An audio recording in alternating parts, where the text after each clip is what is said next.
एक बार की बात है। एक गांव में सूरज अपनी पत्नी सुनीता के साथ रहता था।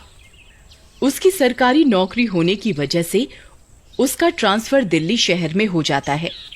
तो वह अपना सारा बोरिया बिस्तर बांधकर शहर आ जाता है और एक बिल्डिंग के 10वें माले पर एक फ्लोर किराए पर लेकर रहने लगता है। अजी, ये घर तो बहुत सुंदर है जी, मजा ही आ गया। इस घर में तो लिफ्ट भी है जी, मैं तो दिन में 10 बार लिफ्ट में झूले खाऊंगी। ऐसे ही कुछ दिन बीत जाते हैं। फिर एक दिन सुनीता बिल्डिंग के नीचे साथ वाली बिल्डिंग की औरतों के साथ बातें कर रही होती है और बहुत रात हो जाती है। सूरज बालकनी से उसे आवाज लगाता है, अरे सुनीता, बाकी की बातें कल कर लेना, अब रात बहुत हो गई है, ऊपर आ जाओ। फिर सुनीता लिफ्ट की ओर जाती है और दरवाजा खोलकर लिफ्ट में घुस जाती है। फिर जैसे ही वो 10 नंबर दबाती है तो वह बटन काम नहीं करता। अरे, इस 10 नंबर के बटन को क्या हो गया? ये काम क्यों नहीं कर रहा?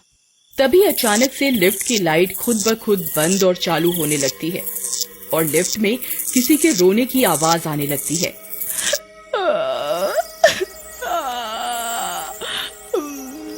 और सारे बटनों की लाइट जल बुझ होने लगती है। अरे अरे, ये क्या? ये कौन रो रहा है? और ये बटन खुद ब खुद क्यों जल बुझ रहे हैं? हे भगवान, ये सब क्या हो रहा है? अरे कोई है, मेरी मदद करो, कोई है। फिर लिफ्ट खुद ब खुद बड़ी तेजी से ऊपर की ओर जाने लगती है और बहुत तेज लिफ्ट के टकराने की आवाज आती है। अरे, अभी तक तो सुनीता को आ जाना चाहिए था, ये आई क्यों नहीं? बाहर जाके देखता हूँ। फिर सूरज अपने घर से निकलकर बाहर लिफ्ट लॉबी में आता है। तभी वह लिफ्ट उस फ्लोर पर आकर रुकती है और लिफ्ट का दरवाजा खुलता है, लेकिन सुनीता उसमें नहीं होती। लिफ्ट बिल्कुल खाली होती है, उसमें सिर्फ सविता का दुपट्टा पड़ा होता है। अरे, ये तो सुनीता का दुपट्टा है, ये कहाँ चली गई? लगता है नीचे ही खड़ी है। ये औरतों की बातें भी कभी खत्म ही नहीं होती। फिर सूरज उसी लिफ्ट से नीचे जाता है तो उसे वहाँ कोई दिखाई नहीं देता। अरे, यहाँ तो कोई भी नहीं है, ये सुनीता कहाँ चली गई? लगता है सीढ़ियों से ऊपर गई होगी। फिर सूरज बालकनी से आवाज लगाता है, सुनीता, सुनीता, तुम कहाँ हो? सुनीता! अरे कमाल है, ये गई तो गई कहाँ? सुनीता, सुनीता, सुनीता, सुनीता, सुनीता, तुम कहाँ हो? सुनीता! हद हो गई, अब तो पता नहीं इतनी रात गए ये कहाँ चली गई। अब चलो कुछ देर इंतजार करता हूँ, खुद ब खुद आ जाएगी। फिर सूरज इंतजार करता है। इंतजार करते करते उसे नींद आ जाती है और सुबह हो जाती है। सुनीता, जरा एक कप चाय तो लाना। सुनीता, सुन रही हो? लेकिन कोई आवाज नहीं आती। फिर सूरज उसे पूरे घर में ढूंढता है, लेकिन उसका कोई अता पता नहीं चलता। वह आस पड़ोस के लोगों से भी पता करता है, लेकिन सुनीता के बारे में किसी को कुछ पता नहीं चलता। फिर रात होने पर 9वें फ्लोर पर रहने वाली एक औरत लिफ्ट में चढ़ती है। वह 9 नंबर दबाती है, लेकिन वो बटन काम नहीं करता और फिर लिफ्ट की लाइट जलने बुझने लगती है और किसी औरत के रोने की आवाजें आने लगती हैं। अरे अरे, ये क्या हो रहा है? अरे कोई है, कोई है। तभी लिफ्ट तेजी से ऊपर की ओर जाती है और औरत के चीखने की आवाज आती है। उसकी आवाज सुनकर सूरज बाहर आ जाता है। अरे कौन है, कौन है? फिर कुछ देर बाद उस औरत का पति अपनी पत्नी को तलाशता हुआ सूरज के फ्लोर पर आता है। सूरज भाई, तुमने मेरी पत्नी को देखा क्या? अरे नहीं भाई, मेरी पत्नी तो खुद कल से गायब है। मैं पूरा दिन उसी की तलाश कर रहा हूँ। पुलिस कंप्लेंट करवाने जा ही रहा था तो किसी औरत की चीख सुनाई दी। तभी वह लिफ्ट वहाँ आकर रुकती है। उसमें उस औरत का दुपट्टा पड़ा होता है। अरे, ये तो मेरी पत्नी का है। मनोज भाई, मुझे भी कल मेरी पत्नी का दुपट्टा लिफ्ट से मिला था। आखिर माजरा क्या है भाई? चलो भाई, बिल्डिंग के सिक्योरिटी इंचार्ज के पास चलते हैं, उसके पास सीसीटीवी की फुटेज होगी। फिर वे दोनों बिल्डिंग के सिक्योरिटी रूम में जाकर सीसीटीवी फुटेज देखते हैं उसमें सविता लिफ्ट में घुसती हुई दिखाई देती है, लेकिन जब लिफ्ट खुलती है तो वो नहीं होती। मनोज की पत्नी के साथ भी ऐसा ही होता है। ये सब देखकर वे लोग चौंक जाते हैं। आखिर दोनों औरतें कहाँ गईं? सभी बिल्डिंग वाले डर जाते हैं और कोई भी डर के मारे लिफ्ट यूज नहीं करता।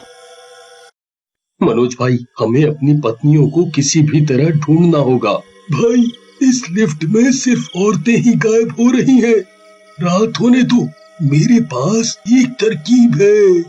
फिर रात होते ही मनोज और सूरज अपनी अपनी पत्नियों के कपड़े पहनकर औरतों का भेष बदल लेते हैं और लिफ्ट में चढ़ जाते हैं। मनोज भाई, ये लिफ्ट सिर्फ औरतों को ही अपना शिकार बना रही है और तुमने ये औरतों के कपड़े पहन लिए हैं। भाई, मुझे तो कुछ ठीक नहीं लग रहा। मुझे लगता है हमने ये औरतों का भेष बदल कर सही नहीं किया। अभी भी वक्त है, चलो लिफ्ट से बाहर निकल जाते हैं। भाई, तुम डरो नहीं, मेरी तरकीब जरूर काम करेगी। इसके अलावा हमारे पास कोई और रास्ता भी नहीं है। तुम डरो नहीं और 10 नंबर का बटन दबा दो। फिर सूरज डरते डरते लिफ्ट में 10 नंबर का बटन दबा देता है। तभी लिफ्ट की लाइट जलबुझ होना शुरू कर देती हैं और डरावनी डरावनी आवाजें आने लगती हैं। अरे, मर गए रे सूरज भाई, ये क्या हो रहा है? मैंने तुमसे पहले ही कहा था औरतों का भेष बदल कर लिफ्ट में मत चढ़ो, लेकिन तुमने मेरी एक नहीं सुनी। अब क्या होगा?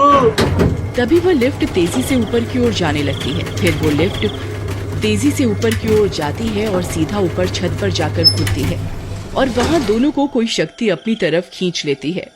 अरे, मर गए रे। अरे भाई, मेरी तो टांग ही टूट गई।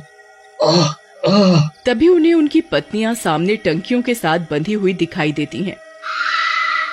बहन जी, आप जल्दी से नीचे भाग जाइए, यहाँ एक भूत है, वो आपको भी हमारी तरह कैद कर लेगा। अरे सुनीता, ये मैं हूँ, देखो मैं। अजी आप, ये आप हैं? अजी आप आ गए, जल्दी से हमें आजाद करवाइए, नहीं कहीं वो शैतान ना आ जाए। फिर वे दोनों अपनी पत्नियों को आजाद करवाते हैं। तभी वह शैतान वहां आ जाता है। कौन हो तुम दोनों? जल्दी से अपना नाम बताओ। जी, मेरा नाम कविता है। जी, मेरा नाम रश्मि है। क्या तुम में से किसी का नाम निर्मला नहीं है?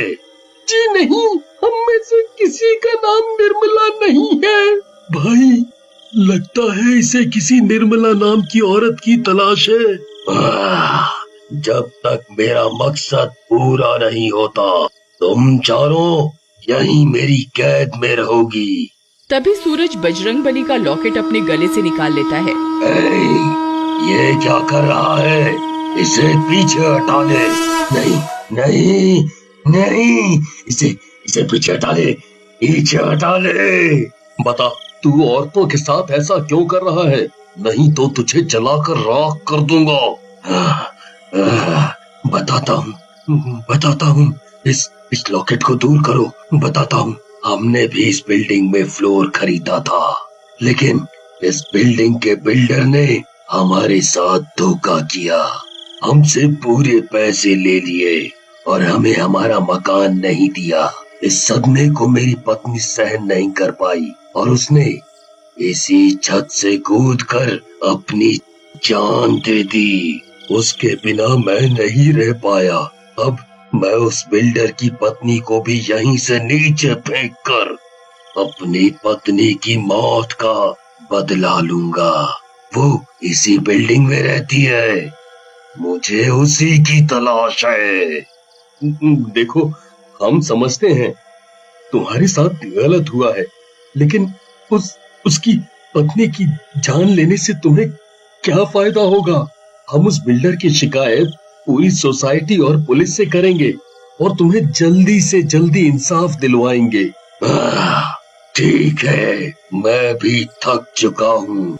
अगर तुम कहते हो तो मैं तुम पे विश्वास करता हूँ। अब मुझे मुक्ति दिलवा दो, मुझे भी अपनी पत्नी के पास भेज दो, मुझे मुक्ति दिलवा दो। फिर सूरज बजरंगबली का लॉकेट उसके सामने करता है। हे बजरंग बली, आपकी जय हो, आपकी जय हो।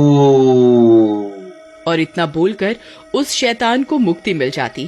फिर वे चारों बिल्डिंग के सारे लोगों को अपने साथ लेकर उस बिल्डर के घर पहुंच जाते हैं और उस पर दबाव डालते हैं ताकि वह उनका घर उसे लौटा दे। बिल्डर भी उस भूत की कहानी और सीसीटीवी की फुटेज देखकर डर जाता है और उस भूत का मकान लोगों को सौंप देता है। मनोज भाई, अब हम इस मकान का क्या करें? वो दोनों तो इस दुनिया में है ही नहीं, इसका मालिक किसे बनाए? भाई, उसकी एक लड़की है जो साथ वाली बिल्डिंग में किराए पर रहती है। हम ये मकान उसके नाम कर देते हैं। उस बेचारी को भी अपना मकान मिल जाएगा और उन दोनों की आत्मा को शांति मिल जाएगी। फिर वे सब लोग उस मकान की चाबी उस लड़की को सौंप देते हैं और सभी बिल्डिंग वाले हंसी खुशी रहने लगते हैं।